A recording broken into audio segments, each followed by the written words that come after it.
All right, we're on. Going over week 5 and then picking week 6. We had a great week 5. And what did I say last week? It's Locktober. Shout out to Blind Owl. Gave us the lock for the Thursday night game and came through. Let's pull up the spreadsheet here.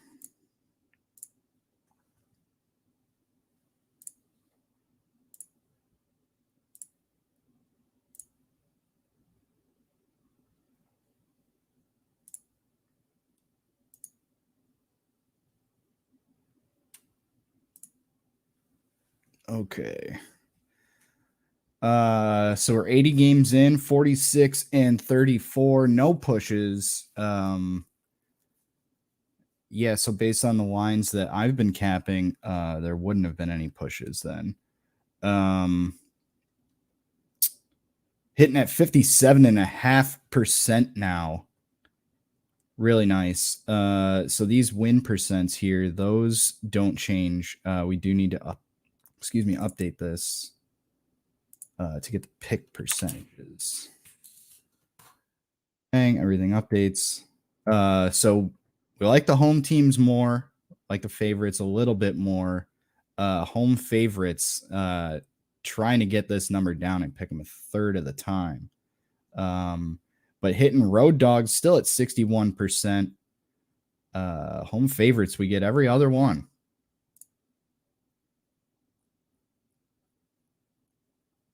Okay, going over week 5. Tight one with the Patriots. Got the win, which is awesome, but I didn't think that was a spot that they would end up covering. It's like the Chiefs of old and the Patriots in years past, where it's cover, and then you start getting these larger lines of 9.5, and eventually the Texans are going to cover. So that was my mentality on that one. We had the lock of the week in green this time because that was the Thursday night game. Yellow and blue make green. Shout out again to Blind Owl. That was the lock. Hit that early. That was nice to start off. The Falcons flew to London, got it done for us. I think Denver's still banged up. That was tough. Lions kept it close, but got the win. And here we just traded on, off. I was just totally wrong on the Jags. I thought all that media buzz, somehow everyone would be on the Titans and get burned. I was wrong. What do we got? Saints got it done. This one we missed with the hook, the Packers. That's tough. I don't know what that closed at. Let's see. I think a lot of people might have gotten a push on that one.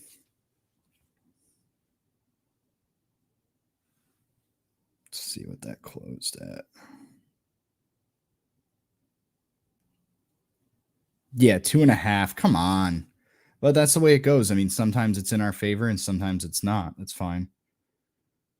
And then went on a win streak here. The Eagles, nice inside the number, that +4. I was wrong on the Dolphins. I'm looking to fade the Dolphins. Yeah, and then the Chargers, incredible. The Browns are very strong, and Baker Mayfield playing through tearing his shoulder. That news breaking this week, or last week rather. Just had a feeling that the Chargers would get that win. Bears, never really a doubt over the Raiders. I'm torn on the Raiders this week. I don't know what to do here. Cowboys Fortunately for them, Saquon and Daniel Jones going down looks strong. Zeke is actually questionable this week. I think he's one of those like Tom Brady's where they just list him as questionable every week. What do we got? We were right on the Cardinals. I was worried, but I said before, don't jump off if they don't give you a reason to. So we are going to be on the Cardinals again, even with the fishy line. Smell a rat. Bills looking like the best team in the league, taking it to the Chiefs. And we had the Colts covered for us just on Monday. All right, getting into this week, I think the Patriots get the cover at home, +4. Like I said, Zeke listed as questionable. I don't think that really means anything. He's going to play. It's tough because I was looking at a couple stats. I think that like I'm biased, so it's hard, but I think that the Patriots defense is really, really strong. On paper, their stats don't really reflect that, especially going up against a nice offense like the Cowboys. Just looking at a couple head-to-head things here. Cowboys second in both third down conversions and first down, second in rushing yards, third in yards per play, second overall in points. But the Patriots, they got a lot of green on the other side too. First downs, their defense is fifth. Passing yards, defense is fifth. Points against, defense is fifth. And yards per play, sixth. So I like them to keep it close here. We're going to go with the Patriots +4. This one, we got an error here. So it's predictive. If there must have been an Eagles +7 earlier. This line's actually moved down to 7, which is kind of funny. I'm liking the home dog. After that game against the Patriots, I'm down on the Bucks. They just took it to the Dolphins, but they stink. So fly Eagles fly. Going back to Jacksonville, this Urban Meyer stuff, I think obviously now we're all talking about John Gruden. We'll get to him in a bit, but this Urban Meyer story with him not flying back with the team, dancing with that girl, whatever. I think it's just all media buzz. I don't think there's a problem with the team. I mean, he apologized, and also the Dolphins just stink. So I'm going to take the home dog here. I don't know why 3.5, because that implies that on a neutral field, the Jags would be like +6.5, and that doesn't seem right to me. Chargers heading to the Ravens. There's injuries galore for this one. Baltimore's got 12 guys on the IR. Linebacker Jalen Ferguson on the COVID list. They got 7 people listed as questionable. Like I said earlier, that doesn't tend to matter all that much. It's really when they're listed as doubtful that you got to worry about them not playing. And wide receiver Joe Reed ruled out for the Chargers, and they've got 3 people questionable as well, and 4 on the IR. So injuries galore. Obviously, dealing with some running back injuries in Baltimore, but I think the Chargers, they can hold their own, and they keep it close. I'll like them +3. And this next one, the Packers and the Bears.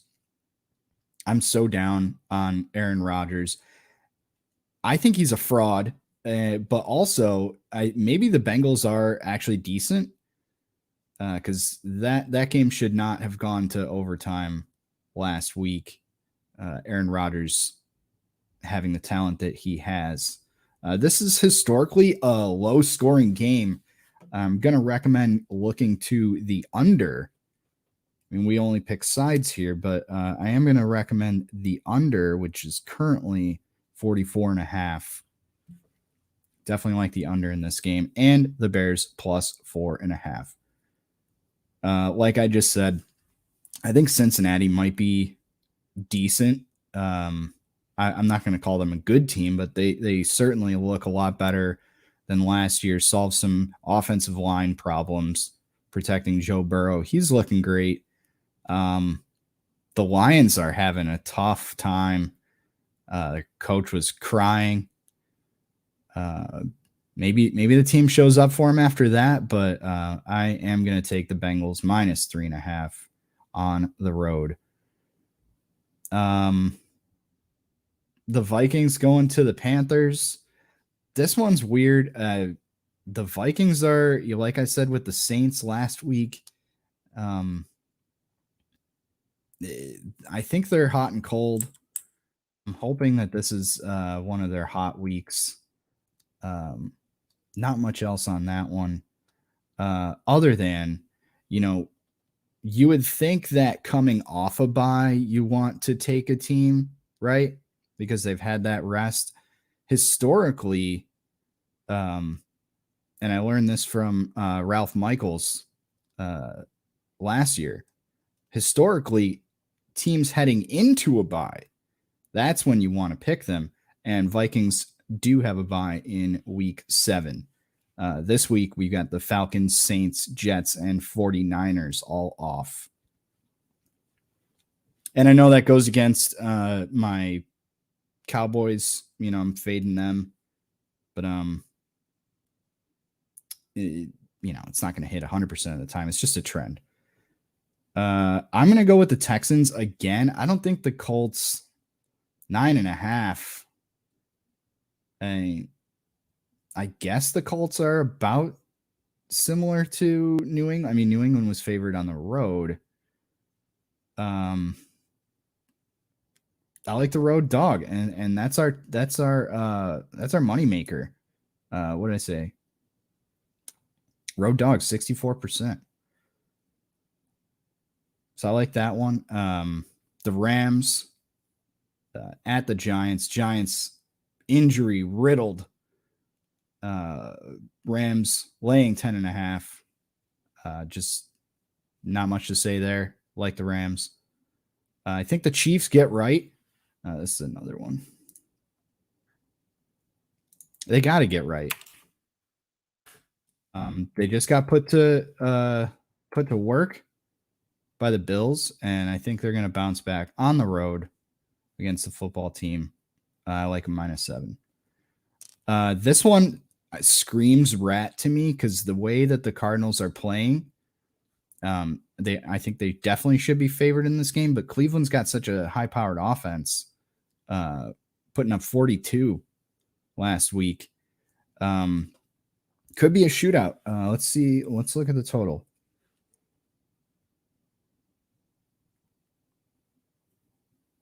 $49.5.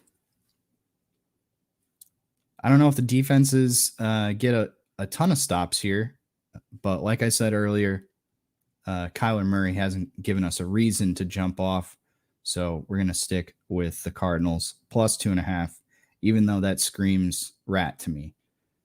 So that's another road dog. With this Gruden stuff, the Raiders plus 3.5. Let's see if there's any line movement there. No, not really. Open 3.5, still at 3.5. So, I mean, obviously losing your head coach, that's huge. And it's gonna put a lot of people on the Broncos, and I love to fade the public. When everybody's on one side, I want to be on the other, because that's when Vegas makes their money, is when everybody's on one side and they're all dead ass wrong. So gonna go with the Raiders in that one. I had the Steelers here. And that's another team that has a bye next week. So that fits the trend.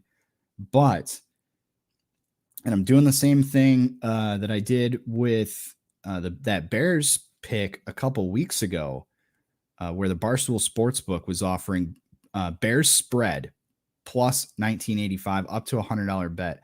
There's no way they're paying out $2,000. And so they're running a promo for my guy, Jersey Jerry. It was always Jersey Jerry. I had this. I switched it as soon as I saw his tweet with the promo. So every 2,000 bets that come in on the Steelers spread, minus 4.5, you're going to get an extra plus 100. He's got a loyal following. I think people are going to hammer that. And I don't see them paying out. They have to pay out some promos. I get that, but I seems too juicy. And there's obviously a reason that they're willing to give out that promo. I think they might know something. Usually I'm down on the Seahawks, but I'm going to take them plus 4.5, which actually reminds me, I didn't go over. We missed the dog of the week last week with the Jags, but we did hit the teaser. Bears won outright, and then teasing up the Texans from that 9.5. Pretty nice. Not even a sweat. This last one, Bills at the Titans. I mean, everybody's going to be on the Bills here, but I can't see why to fade them. I love fading the Bills here in Syracuse, New York. A ton of dummy Bills fans. I mean, for the last, I've been, fan of the NFL for 20-something years. Every year's the Bills year. Every year's the Bills year. This is our year. Breaking tables, Bills Mafia, all that crap. I can't see a reason to fade the Bills here. Just checking my notes here. Back to that Cardinals and Browns game. Cleveland wide receiver Jamarcus Bradley out. Cleveland's got 9 on the IR, mostly offense. Arizona 5 on the IR. O-line, defensive end, defensive tackle, and a safety. Their tight end, this is probably why they're dogs, is they've got 2 tight end that's doubtful, and that's Max Williams, and their other tight end, Darrell Daniels, is on the COVID list. Their cornerbacks on both teams are listed as questionable. So just something that might be influencing the line there. So now we got to pick out a lock, a dog, and a teaser. Lock of the week. Let's be bold. Let's lock the Raiders.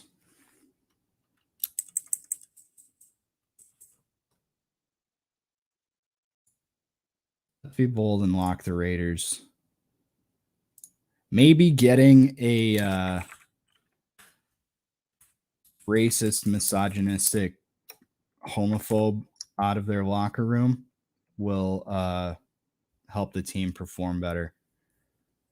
Carl Nassib's probably a lot more comfortable now. Dog of the week. Dog of the week. I'm not comfortable taking the Patriots on that one. Let's make the Chargers the dog of the week.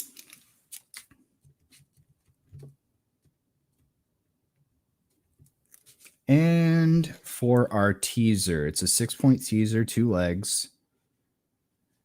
So we could take the Rams down to 4.5. I love that.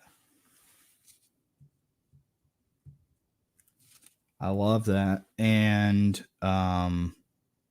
let's bump the Seahawks up to 10.5 just for safety. So lock of the week. The Raiders plus 3.5. Dog of the week is the Chargers plus 3. Your 6-point teaser of the week, 4-1 on my teasers. We're taking the Rams down to minus 4.5 and the Seahawks up to 10.5. That's going to do it. I think we had one viewer. Appreciate you tuning in. This will, of course, be available on my YouTube channel. Just some housekeeping. Hit the Post is going to be tomorrow night at 8 p.m., not Friday night. Got a commitment. But other than that, we'll see you same time, same place next week, right here. Profit Picks at 6 on YouTube. Other than that, as always, please gamble responsibly. Thanks for tuning in.